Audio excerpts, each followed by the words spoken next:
Okay. Hello, everybody. Hope all of you guys are doing well. I'm doing well, just so you know. So this is Raheen, and I'm back with Jenny Finn. And I found her on LinkedIn and fell in love with the work that she's doing with sustainability and so many other things. And I'm like, wow. I'm going to be talking to her today. Do not mind me if I go nuts or become weird all of a sudden, because that happens, when you're 13 and you were up. I mean, I slept literally yesterday all the day because I was up the day before yesterday for, well, more than 20 hours, and was live streaming for 13 hours for the International Children's Global Day of Love, Global Day of Action and Care and Respect, and it was worth it. It was worth it. So I am a bit off these days. So yeah, just don't mind that. So please introduce yourself and tell us how you're doing. And then I think we can kick off, whatever word you prefer, this conversation. Oh, Raheen, I'm so glad to be here. Oh my goodness, what a gift you are to the world. You're 13 and you're just living a beautiful, vital life of service already. That is amazing. I want to deeply honor you for that. And I'm just honored to be here. I'm glad we could make it work with schedules and mountains and internets and things. So thankfully, I'm not getting kicked off here from the internet. Here we are. My name's Jenny Finn. And like I said, I'm really happy to be here. I am in the Blue Ridge Mountains of Virginia in the United States. And I'm not originally from here. I'm from Detroit, Michigan, and then I was in Colorado for a while, and now here I am for the past 8 years. And when I moved here, that's a whole other story that I won't tell right now, but it was a very magical situation moving here, and I had no intention of starting a school, and none, zero. Even though I was finishing a Ph.D. in sustainable education, starting a school was not on my radar. But I will tell you, much of my life, about 25 years of doing this work, and by this work, I mean culture change work. It's like creating culture that is more alive, more connected, more loving, is really rigorous work. And what I was doing before Springhouse, which is the school that I founded with some other people in this community, is I was going into organizations and communities, and basically people would hire me to come in and kind of fan the flames of a low burning fire, let's say, metaphorically speaking, in their organization. So maybe if an organization wasn't feeling that much life and vitality in their place, they would bring me in and we would dance, or we would sing, or we would have really hard conversations, something to spark this incredible awareness about the gift of life that we have.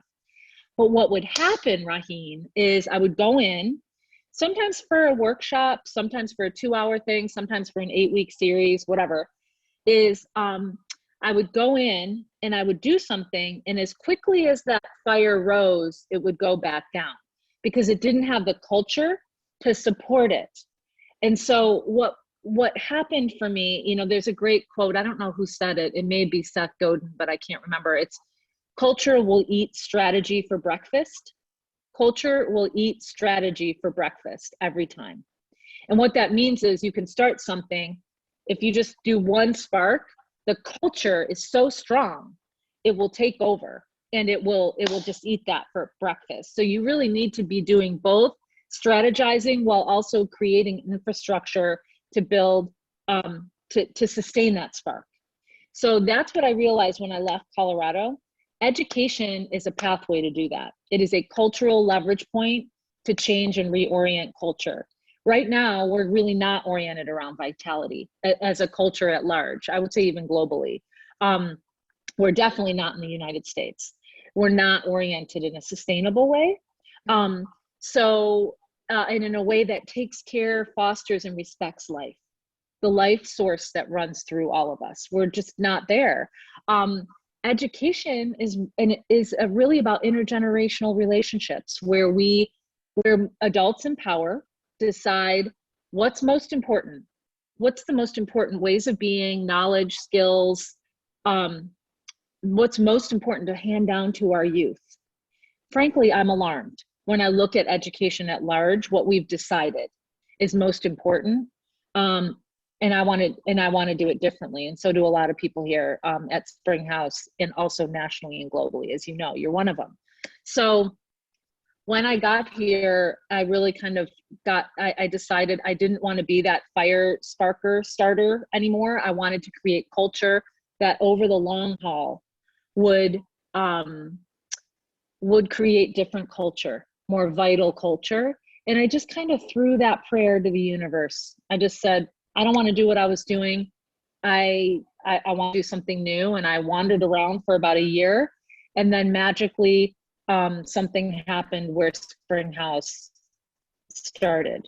And Springhouse is now going into its 8th year, where our vision is to build regenerative, life-giving culture. And we do that by creating education for all people that brings us alive. So every day, day in, day out, we're building educational design that constantly asks the question, does this bring us alive? Not does this get us into college? Does this make us the most rich? Does this make us better than everybody else? Does this make us smarter than everyone? I'm done with it, Raheen. I'm done. I'm done. So it's more, does this bring us alive? And if I'm alive, I can be in college. I could be kind of lost for a while. We have seniors now who one turned a bus into a house and is traveling around the United States. Somebody went to Mexico to be of service and learn Spanish. It doesn't matter where you are, that you are building your own life and vitality, and that you're supporting others and doing the same. I'm confident that that's what we need. So that's what I'm doing here now. And I love every second of it. I feel like I'm drinking from a waterfall every day, for heaven's sake. Amazing. So, I mean, it's a funny story how I find you, because I know a lot of people in sustainability and what they've been doing, and I know people that have been doing stuff for like years and years and stuff. And I got suggested somehow through LinkedIn. I love that thing, and I'm like, oh Me my too. God, this is interesting. Now, I start reading your stuff, and I'm like, that sort of God sent sort of music, the hee ho sort of happens. It was like that in my mobile phone. It was amazing, because I've always wanted to study sustainability, and my hobby, which I would never say on record, but I am so ironic, but is what I do is that I go to like a lot of colleges and a lot of schools, and the only thing I do is whether they offer sustainable programs. Then I start, whatever is in my age and stuff, I start applying to them for scholarships, because a lot of them are, okay, yes, they're sustainable, they must be amazing, but they cost a pretty penny, like a huge penny. So yeah, that is what I had to say. And now, what I see is you're doing is amazing, is that you're creating that culture would help other fire starters, and if you would ever go back to it, would sustain that fire. Unlike, it is one moment it's amazing and the second it's dull again. So that sort of thing. Now, I've studied that we culture bacteria, but how do we make culture? I mean, it's like a whole different thing. And if it's through education, how would you say that how are you doing it, and your educational programs? Tell us more about that. Yeah, great question. Oh my gosh, you are phenomenal, Raheen. You are absolutely phenomenal. So how we're doing that is we have a day school for teenagers. So we have teenagers with us 9 months out of the year, where they are immersed in a vitality-centered curriculum.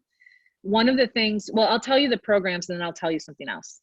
So we have a day school for teens. We have coming of age programs, which basically means supporting pre-adolescents in moving toward adolescence, because we build regenerative culture by tending in a holistic, ecocentric, wholeness at the center, place-based way to human development. So we want to move through adolescence. We want to tend to adolescence and move through. And just because you're gaining in chronological age does not mean the same thing as developing as a human being. I know that personally. So it wasn't until my early 20s that I kind of woke up to actually, oh, I'm more than my ego. I'm more than my own self, my own needs. I woke up to something bigger. Anyway, day school, coming of age, those are for preteens and teenagers. And then we have adult programming.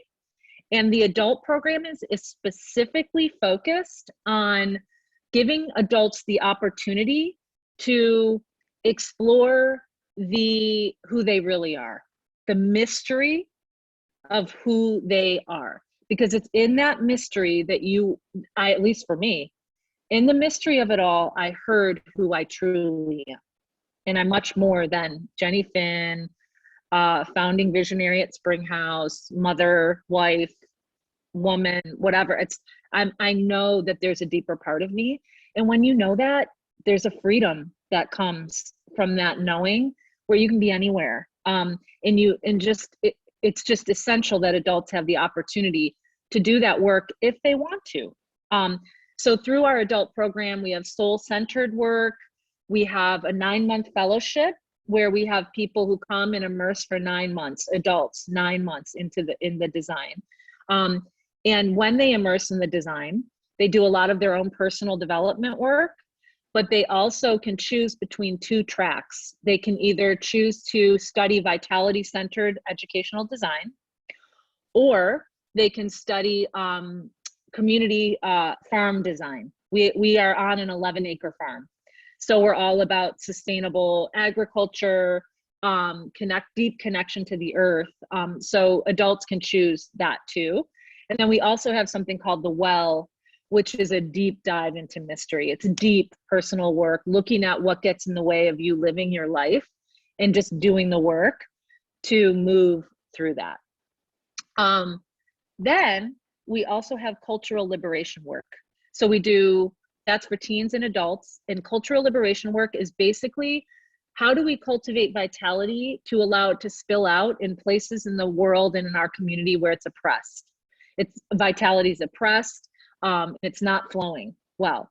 So we've had anti-racism work, we've had LGBTQ studies work, and plenty to come. I think this year we're going to be doing exploration into death, looking at death and why we avoid talking about death, at least in the US, and approaching death and how that's actually killing us when we don't face the fact that we're going to die, just like the earth shows us. So those are some of the ways that we do that.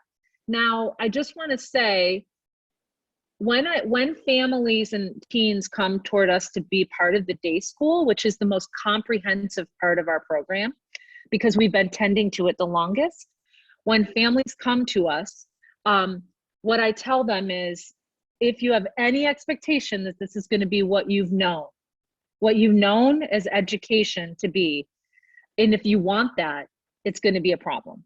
It's going to be very challenging for you, because truly this design is emergent.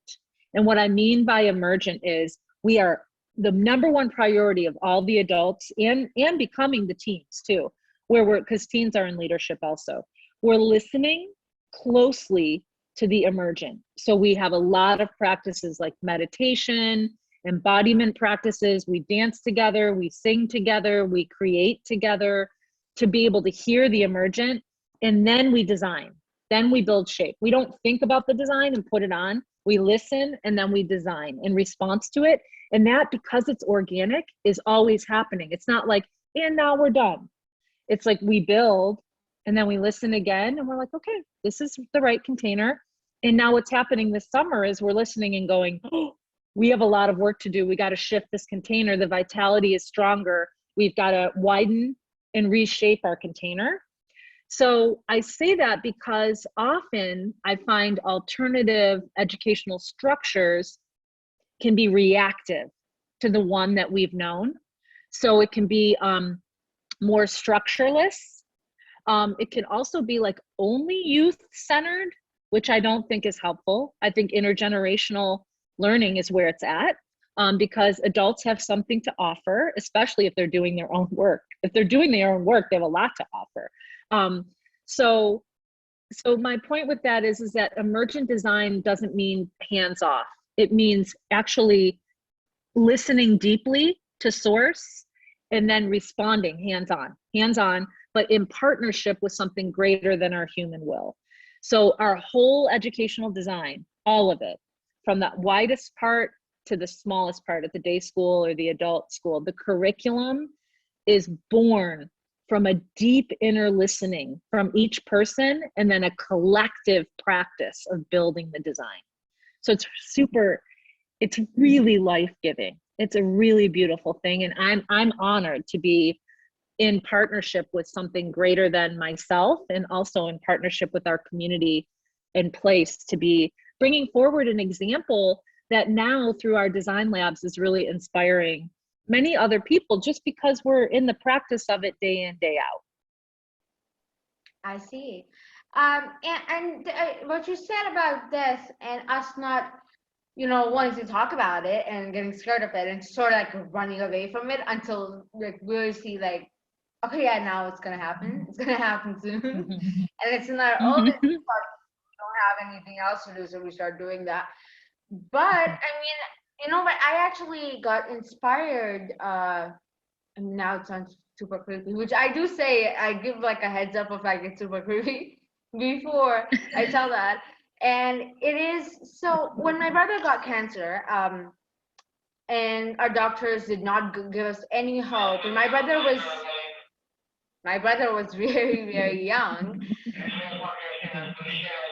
and he was also young. He was young, and he was in the ICU, and the doctors did not give us any sort of hope. And I personally thought we were going to lose him.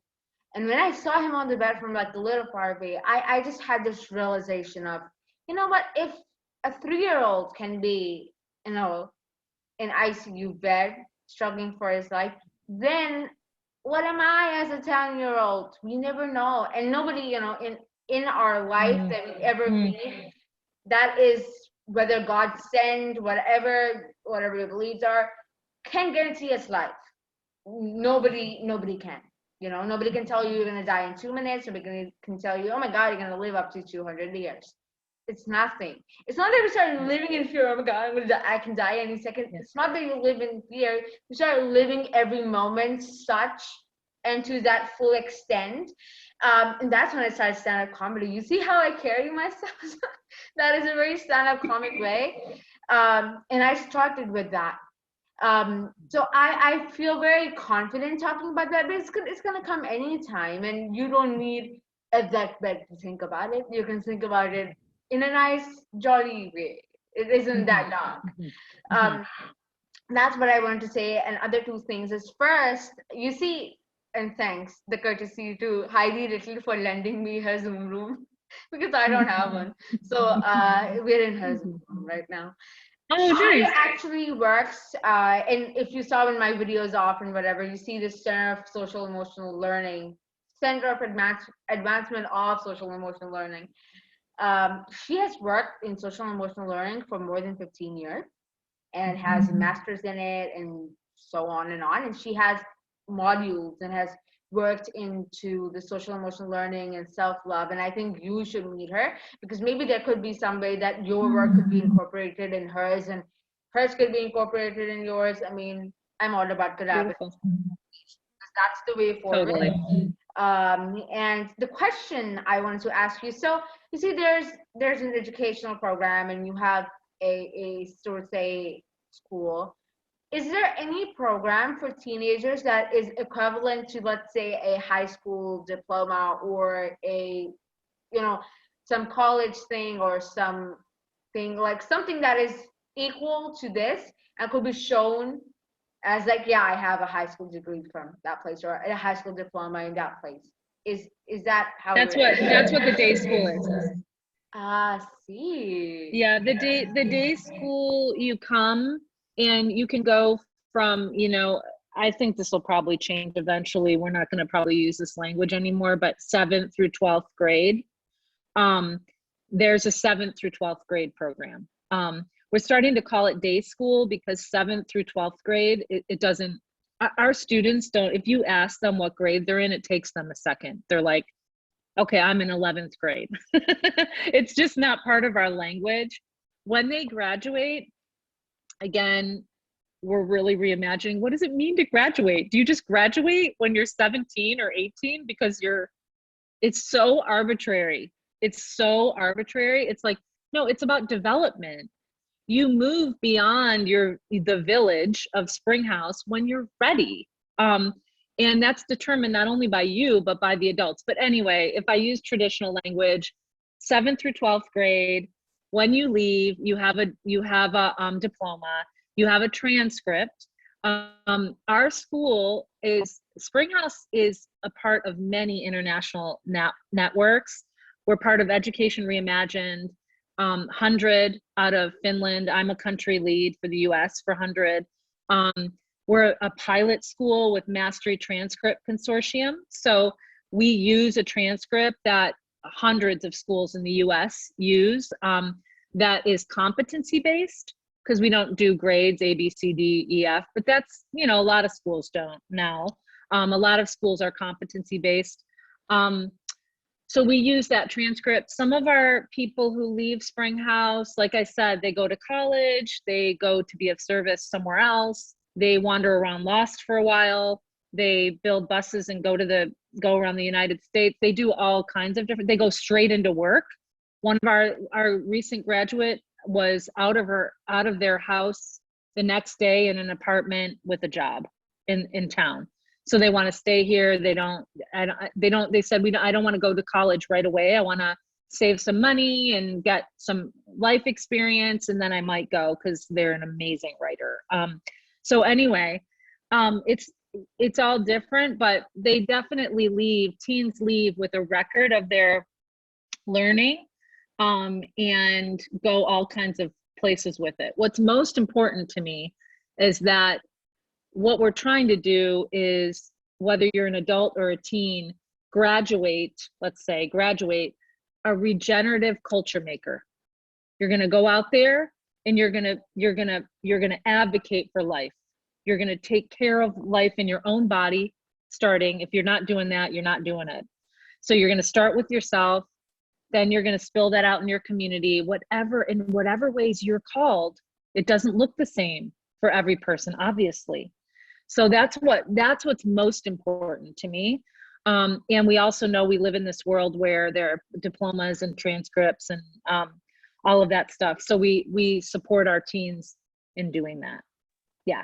So it is a high school, if you will. Okay, so now I have a question. I know that sounds like a weird question. What's a transcript? And what's like a competency-based transcript? I don't know what that is. Nice. Okay.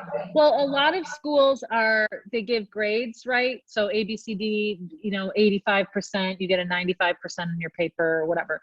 And then you come out of high school, like I did, like, I don't know what my grade point was. I think it was like a 3.4, and I really didn't do anything. And I was at a really great college prep school and I got a 3.4 when I left, and I had all my grades on my transcript. So my transcript is like the piece of paper that I get when I leave high school that shows you, like, this is what I did and this is how I did. That's what it is, basically. So it's how it's been over many decades now, is pretty standard, where it's like, oh, I have a 3.4. I have all these A's and B's and whatever, and now I have a 3.4. What Mastery Transcript is doing in the United States, and they have been really internationally recognized for their work, is they're reimagining that transcript. They're saying, you know what, that's not enough to show who a person is, a young person is. They have made it much deeper, more holistic, wider, beautiful. I don't know if you can have grades in that, but they have competencies. Competencies is a big fancy word for skills. So it's like how we do evaluation at Springhouse or assessment is, I'll just say that the root of the word assess means to sit beside. It means to sit beside someone in their learning. There are many ways to sit beside someone, not just put a number on them. That's not the only way to assess someone. So we don't do that. But what we do is we say, like, let's say you were a student, Raheen, we have a whole competency, we have a whole list of skills that are related to being a regenerative culture maker. Because I can tell you, right, like, we want you to be a regenerative culture maker. You already are, by the way. We want you to be that. Okay, great. Thank you so much. How do I do that? Well, we have this list of skills and ways of being in the world that we think are what make, at least today, a regenerative culture maker. Now that changes. Every year we're looking at those skills and going, does this still make sense? Does this still make sense is our list of skills. So students know those skills. They work with them. One of those skills being self-awareness. So when I hear you talk about your brother and cancer, by the way, I'm also a cancer survivor. I had cancer young.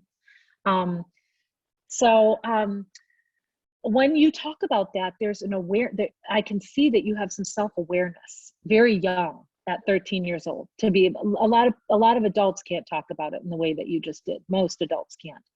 So you would be assessed at Springhouse on, let's say you were being assessed on self-awareness. What would happen is you would come in, you would have your mentor. Every teen has a mentor, an adult mentor who inspires them and loves them through the whole time that they're at Springhouse. So you would have your mentor, you might maybe have a community member that you respect, you might have a peer on a panel or a circle that's sitting with you, and they're giving you feedback, and you're talking about yourself when it comes to self-awareness. That's one skill. Like, oh, well, I think I'm really self-aware because blah, blah, blah, blah, blah, blah, blah. And then your peer might say, I agree. And somebody else might say, well, I think, yes, I agree, but you could also grow in this area of self-awareness. So competencies are just skills that you know you're working on, in at least at Springhouse, in relationship to the vision of Springhouse, which is regenerative culture building. Does that make sense? Yeah, it does, because it's a very nice thing that you're not putting like a label or like an alphabet to somebody's face right there, because in class it's like a caste system, trust me, because I've switched to homeschooling now, and I'm thinking of switching again though. But I mean, I was in a classroom for very long. I mean, I left when I was in the 7th grade, like in the middle of it. So I saw like the A grade students, they ruled the class, and the B grade students, and the C grade, and D.